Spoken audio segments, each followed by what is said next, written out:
Hi, I'm Dr. Bertice Berry, and I want to tell you a story. Several years ago, I was asked by a friend to come and be with them while they were going through a really difficult time.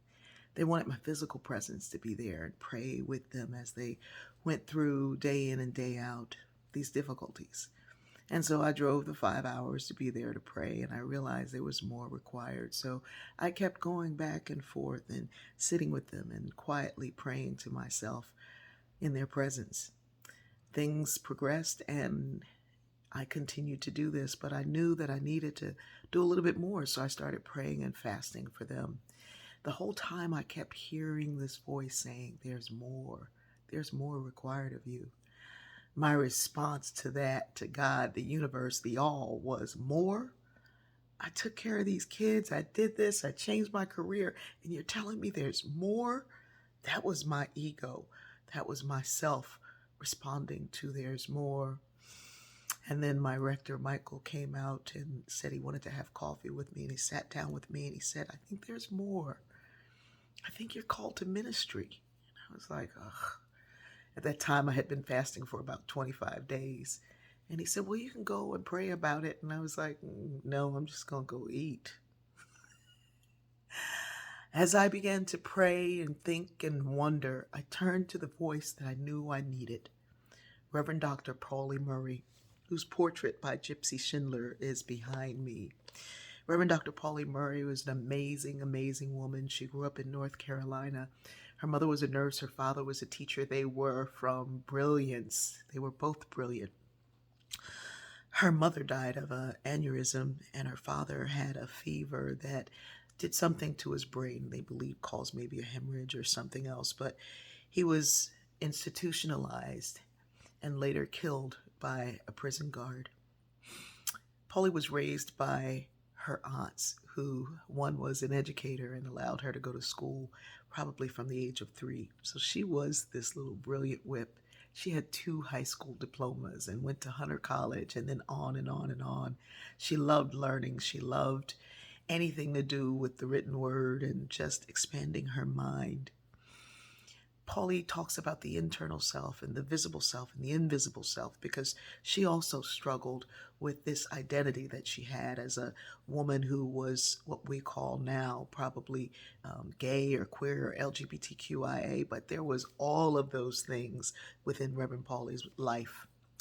She was responsible for the work that was used by Thurgood Marshall in the Brown versus the Board of Education. She sued the the city of or the state of North Carolina to go to college and to ride on a bus in the front of the bus or wherever she wanted to, 15 years before Rosa Parks sat down. She's way ahead of her time. She was one of the women who started the National Organization of Women with Betty Friedan. It was one of her ideas. Her work helped to mentor and lead Judge Ruth Bader Ginsburg. She's absolutely brilliant and had her hands in anything that had to do with the civil rights of blacks and of women. She's amazing, amazing, amazing. But at the age of 69, Reverend Pauli heard that there was more. At that time, Dr. Pauli. And so she became the first black woman ordained as a priest in the Episcopal Church and among one of the first women. I think there were 6 or 7.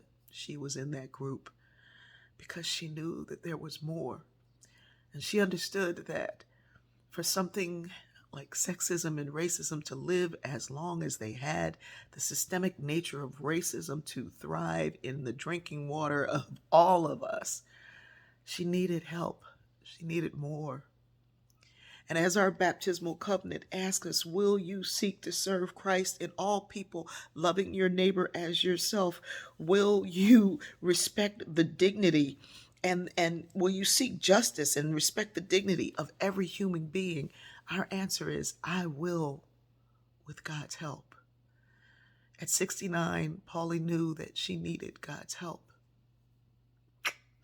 And somewhere around 59, 60, I said yes, because I knew I needed God's help. And suddenly this idea of there is more doesn't feel like a burden, but there's more help. There's more to this life. There's more to this call. There's more to the response. There is more of us than it looks like.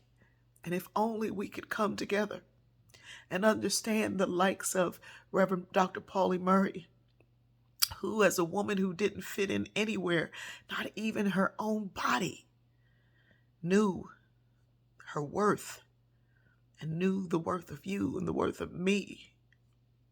So when I looked to her for an answer, I heard her say, yeah, child, there's more, and there's more, and there's more.